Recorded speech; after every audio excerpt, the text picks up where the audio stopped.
¿Me acompaña a viajar en el tiempo por un momento? ¿Qué le parece si hacemos un viaje al pasado? Vamos a viajar a la noche del 14 de Nisan del año 33 de nuestra era. Allí está el hombre más importante que ha pisado nuestro planeta, Jesucristo. Ahí lo vemos rodeado de sus discípulos, sus queridos amigos que tratan de imitar cada paso de su maestro.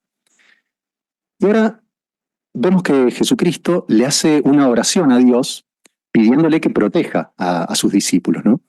Pero dice algo que nos llama la atención. ¿Qué dijo? Mira, quisiera acompañarme en su ejemplar de la Biblia a leer qué fue lo que dijo Jesús exactamente. Vamos a buscar allí en Juan, el Evangelio de Juan, el capítulo 17, el versículo 16. Jesús, consciente de los peligros que iban a enfrentar sus discípulos en el futuro, le pide a su padre que los proteja, ¿no? Y en el versículo 16 agrega: ellos no son parte del mundo, igual que yo no soy parte del mundo. ¿Qué quiere decir esto? Al igual que Jesucristo, sus seguidores, sus amigos, los cristianos, no son parte del mundo, dice aquí. Ahora, ¿a qué mundo se refería Jesús? Bueno, claramente no se estaba refiriendo a salirse del planeta, ¿no? Porque si no, solamente los astronautas podrían cumplir con esto y esto no tiene sentido, ¿no? Es importante entender esto.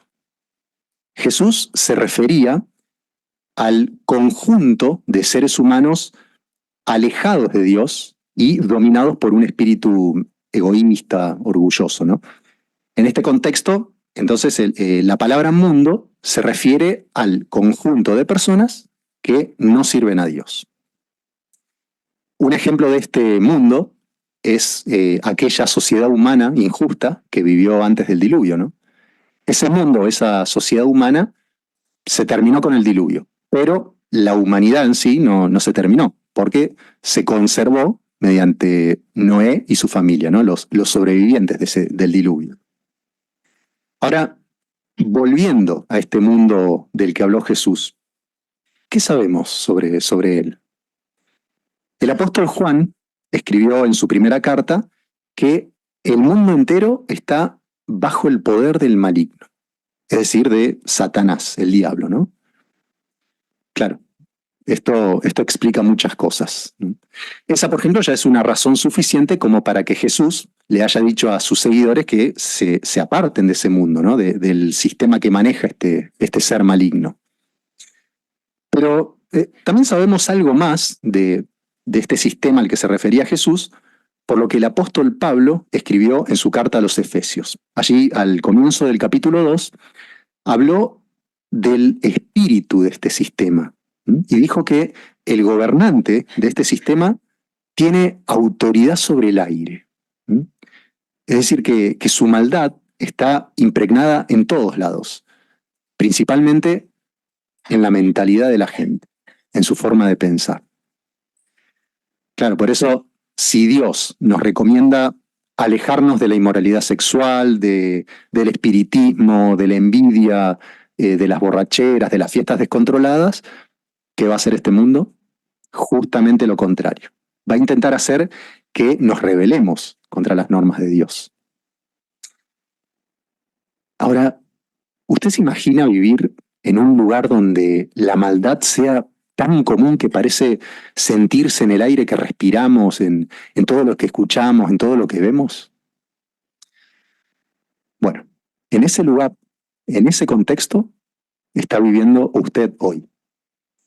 Y encima Jesucristo le dice a sus seguidores, o sea, a los cristianos, que no deben ser parte del mundo. Entonces, la gran pregunta ¿es posible para un ser humano no ser parte del mundo? ¿Alguien lo logró alguna vez? La respuesta es sí. Hubo alguien que lo logró. Justamente nuestro líder, Jesucristo, que como un buen líder no se limitó solamente a decirnos lo que había que hacer o lo que no había que hacer, sino que como un buen líder nos mostró cómo se hace. Vamos a ver tres formas en las que Jesús nos mostró cómo se hace para no ser parte del mundo.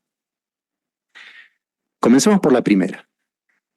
Uno de los asuntos de este mundo que fácilmente podría atraparnos es la política. Y de qué lado estamos y qué nos parecen las medidas que tomó tal o cual gobierno o quién convendría que gane las próximas elecciones. Y pudiera ocurrir que nos sintamos tentados a opinar, ¿no? A expresar nuestra postura personal. ¿Qué hubiese hecho Jesús en una situación así? ¿A él también le tocó enfrentar este punto?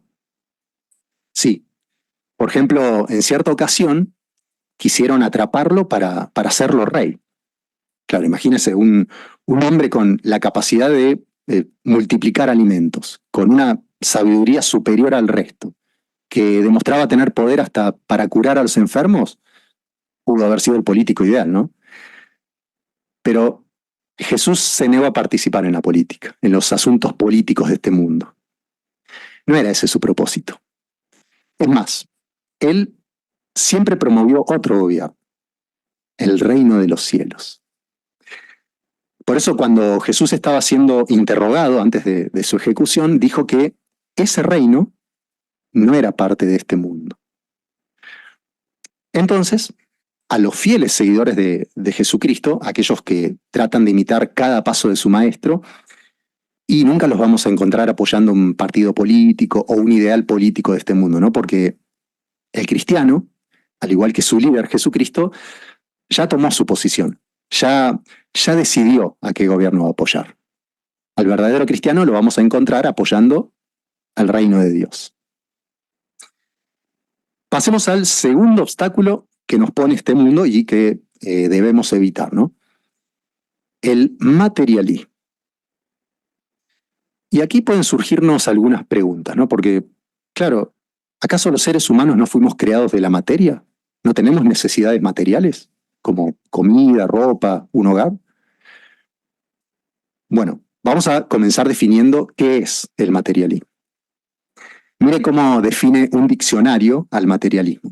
Este diccionario dice que el materialismo es la preocupación por los intereses materiales o la importancia que se le atribuye por sobre los intereses intelectuales o espirituales. El materialismo entonces es la preocupación de los intereses materiales por sobre los espirituales. Esto significa entonces que el materialismo en realidad va más allá de tener grandes riquezas o posesiones, ¿no? El materialismo nace de nuestras prioridades, de nuestras metas en la vida. Podemos decir que una persona materialista no es alguien que tiene muchos bienes, sino el que transforma o convierte esos bienes en lo principal en su vida. ¿Y qué punto de vista tenía Jesús sobre las cosas materiales? Bueno, partamos de esto. Jesús era una persona muy feliz, ¿no? ¿Habrá sido porque tenía una bonita casa, una habitación lujosa? Bueno, no, porque según él mismo dijo, hasta los zorros tienen madrigueras y las aves tienen nidos, pero él no tenía un lugar propio donde recostar la cabeza. Así que no, su felicidad no estaba en sus posesiones. Entonces, ¿cuál sería el secreto de su felicidad? Bueno, él mismo se encargó de revelar ese secreto. En el capítulo 6 de Mateo, desde el versículo 31 en adelante, Jesús le dice a sus discípulos que no se angustien, que no se preocupen por lo que iban a comer o a ponerse o a beber, porque en realidad las personas que se preocupaban así eran las personas de las naciones, del mundo. Claro, recordemos que cuando decimos mundo, nos referimos a aquellas personas que no sirven a Dios, ¿sí? que no creen en Él, que no lo toman en cuenta. Jesús le recordó a sus amigos que su Padre Celestial ya sabía de antemano todo lo que necesitaban y se los iba a proveer si seguían buscando primero el reino. Ahora, si Dios me promete que me va a sustentar, que no me va a dejar morir de hambre siempre y cuando me aferre a Él, Si uno ve las cosas de esta manera, entonces, claro, no tiene sentido preocuparse pensando eh, qué va a pasar si suben los precios, si bajan los sueldos, si hay poco trabajo. Si es Jehová, si es Dios el que nos provee de todo. ¿Mm? Y además, los cristianos estamos muy agradecidos por la comida que Dios nos permite comer hoy o por la ropa que tenemos puesta en este momento. ¿Mm? Entonces, si evitamos el materialismo, nuestro Dios Jehová nos provee lo que necesitamos. Y la tercera trampa que nos pone el gobernante de este mundo son sus constantes intentos por hacer que pensemos como él, por moldear nuestra mente como él quiere. Y para eso, Satanás, el diablo, utiliza diferentes tácticas. Veamos tres de esas tácticas y vamos a ver cómo Jesús hizo o nos mostró cómo hizo para superarlas, ¿no? Por un lado, Satanás se vale de nuestros deseos físicos o nuestras necesidades físicas, ¿no? Como, por ejemplo, él sabe que los seres humanos necesitamos comer, ¿no? Entonces, ¿qué hace? Y nos observa, calcula más o menos qué es lo que nos preocupa y juega con eso. A lo mejor comenzamos a escuchar por ahí que, bueno, que hay por el mundo que bajan los sueldos, que suben los precios, desabastecimiento de alimentos. Y uno comienza a preocuparse, ¿no? Se preocupa por uno mismo, pero bueno, también por los suyos, por sus hijos, por su esposa. ¿De dónde vamos a sacar para comer, no? Y puede que algunas personas de este mundo hagan cualquier cosa con tal de obtener alimento, lo que sea, sin importar si está bien o mal. ¿Y Jesús atravesó una situación así? Sí. Lucas nos cuenta en su Evangelio, en el capítulo 4, que luego de que Jesús se bautizó, se fue al desierto. ¿Mm? Allí pasó 40 días sin comer. Imagínense, a veces a nosotros nos da hambre cuando pasamos una hora y media en la reunión, volvemos a casa directamente a la heladera a ver qué hay para comer. Bueno, Jesús pasó 40 días así. Y claro, Satanás vio una oportunidad de oro para tentarlo, para intentar moldear la mente de Jesús. Satanás le dijo, si eres hijo de Dios, dile a esa piedra que se convierta en pan. Qué propuesta, ¿eh? Y Jesús tenía hambre. ¿Jesús era el hijo de Dios? Sí. ¿Podría haber convertido esa piedra en pan? Sí, sí. Si convirtió agua en vino, multiplicó peces, panes. ¿Pero qué respondió Jesús? Él dijo, está escrito, no solo de pan debe vivir el hombre. Claro, el ser humano, a diferencia de los animales, tiene necesidades espirituales también. Los animales satisfacen su necesidad de alimento y listo, ya está, pero el ser humano necesita satisfacer su necesidad de encontrar respuestas, de entender la vida, su vida, de buscar a Dios. Bueno, todo eso Jesús lo resumió con una frase. No solo de pan debe vivir el hombre. Por otro lado, para moldear nuestra mente, Satanás se vale del deseo de nuestros ojos, de lo que vemos. Desde siempre, desde la época de Adán y Eva, este ser perverso no ha dejado de usar esta trampa, ¿no? El deseo de las cosas que tenemos ante nuestros ojos. Y obviamente lo quiso usar con Jesús también. Pero fíjese qué interesante lo que hay atrás de esta seducción. Lucas nos cuenta ahí en su Evangelio que Satanás le mostró todos los reinos del mundo a Jesús. Y claro, como eran de él, le pertenecían a él, se los ofreció. A cambio de un solo acto de adoración.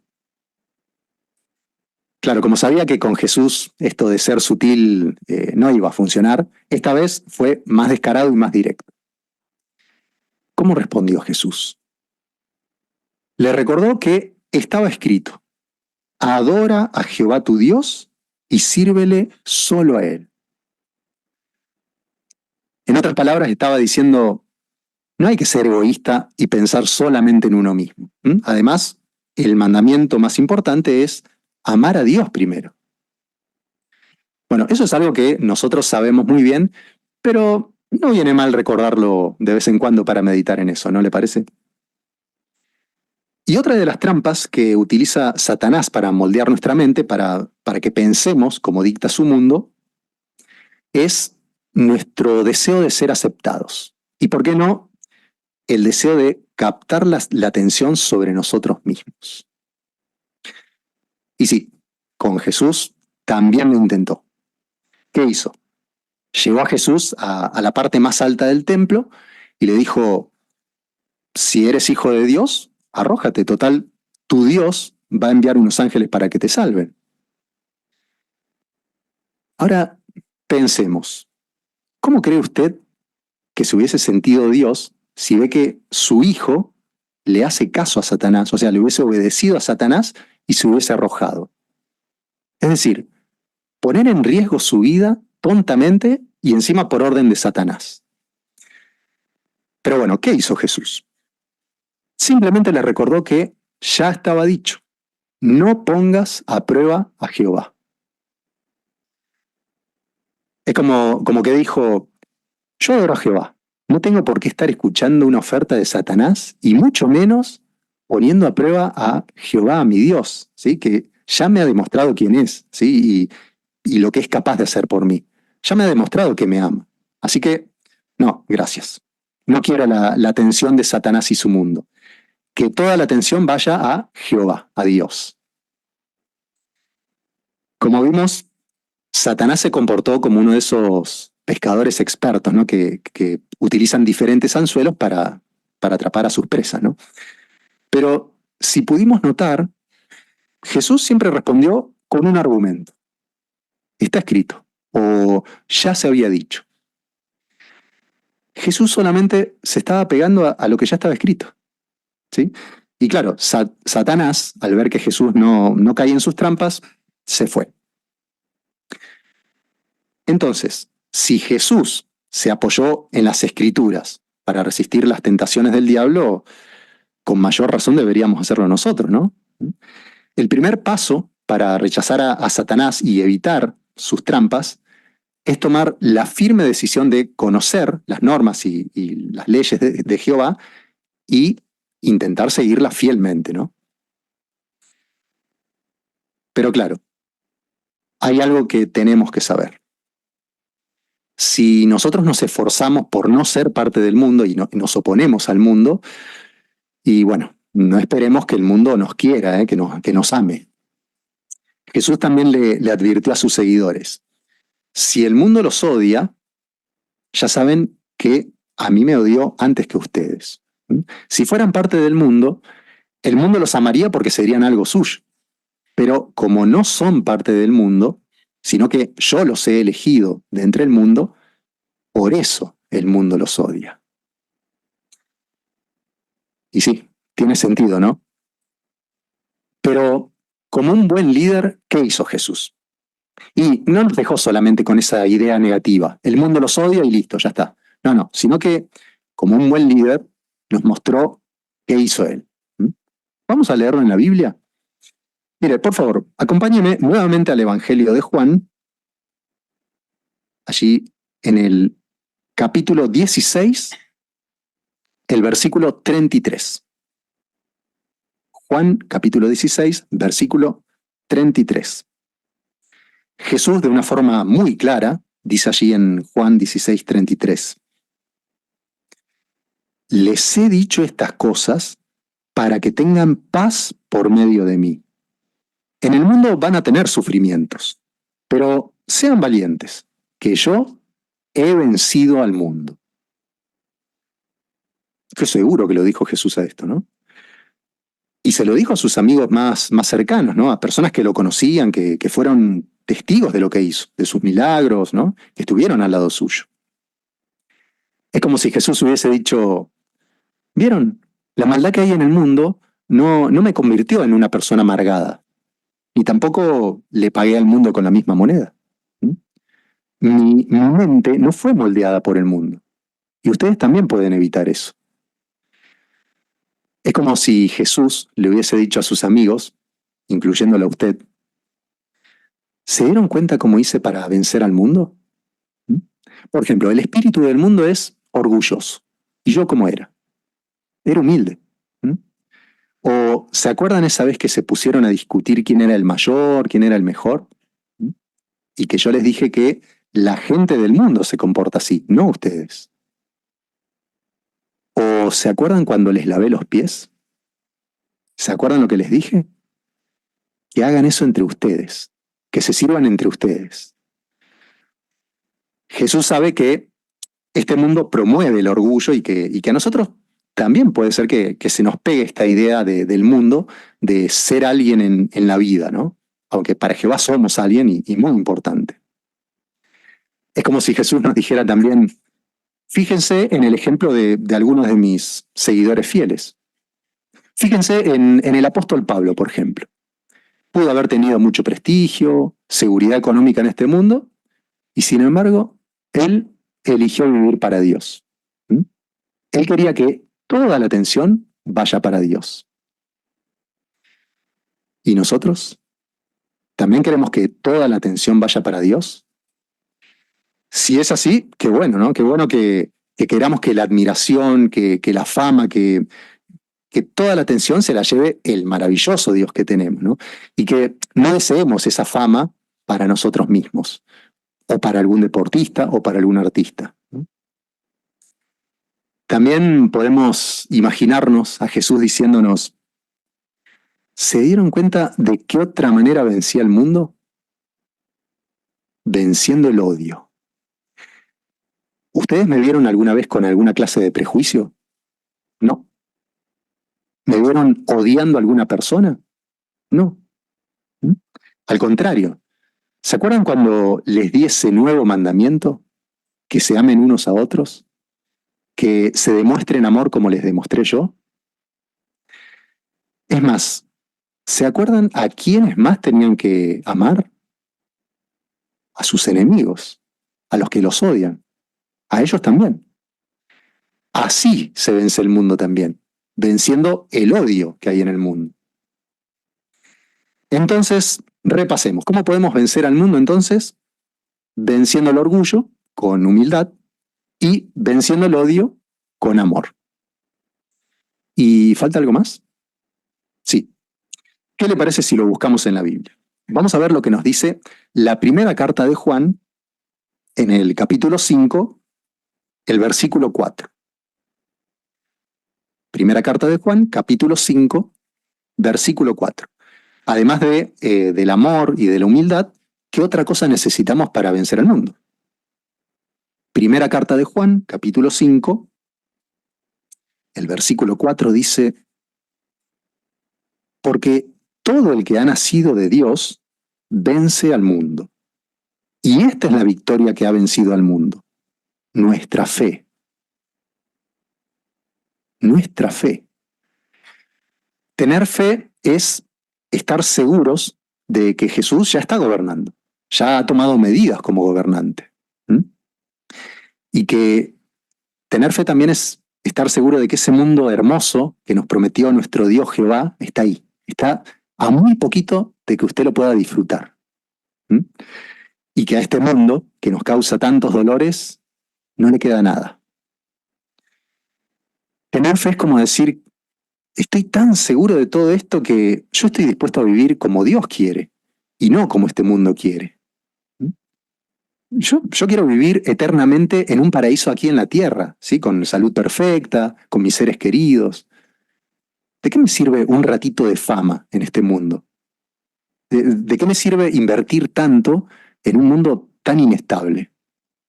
Yo prefiero pensar y actuar como Dios me mande y no como me manda este mundo que ya fracasó.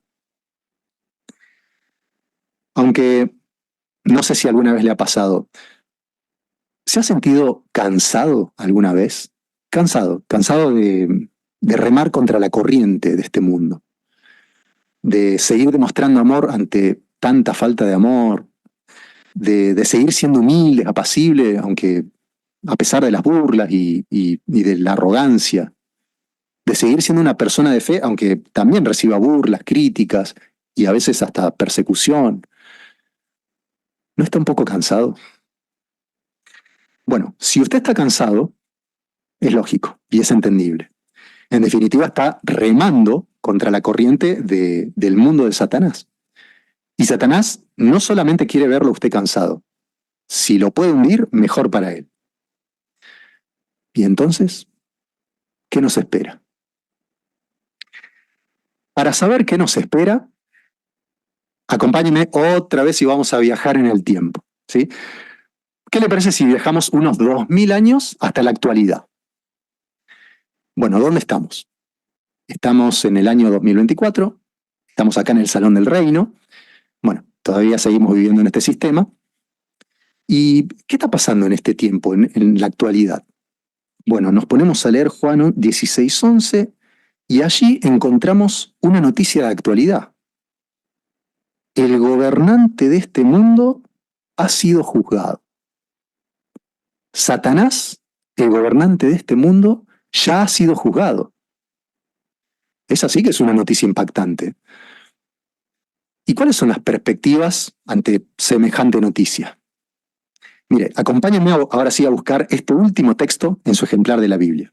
Vamos a buscar nuevamente en la primera carta de Juan, el capítulo 2, el versículo 17. ¿Qué nos espera ahora que sabemos que el gobernante de este mundo ya ha sido juzgado? Primera carta de Juan, capítulo 2, el versículo 17 dice: además, el mundo se está yendo, y sus deseos también, pero el que hace la voluntad de Dios vive para siempre. O sea, el gobernante de este mundo, Satanás, el diablo, dentro de muy poco tiempo ya no va a poder seguir engañando ni haciendo sufrir a nadie más. El mundo que él estuvo gobernando hasta ahora se está yendo. Y en su lugar se aproxima el nuevo mundo que Jehová, Dios, va a establecer. Un mundo donde los seres humanos pacíficos, humildes, leales, que sigan las normas de Dios, van a disfrutar de una vida feliz y sin final. O sea, ya no va a tener que remar más contra la corriente, como decíamos recién.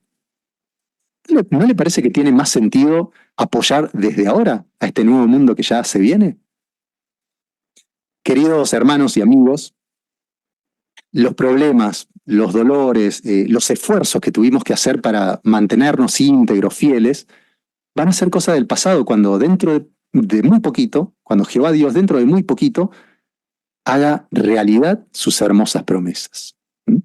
Por eso, estemos decididos a hacer siempre la voluntad de Dios y sigamos esforzándonos por no ser parte de este mundo. Si lo hacemos, vamos a poder decir lo mismo que Jesús: yo también he vencido al mundo.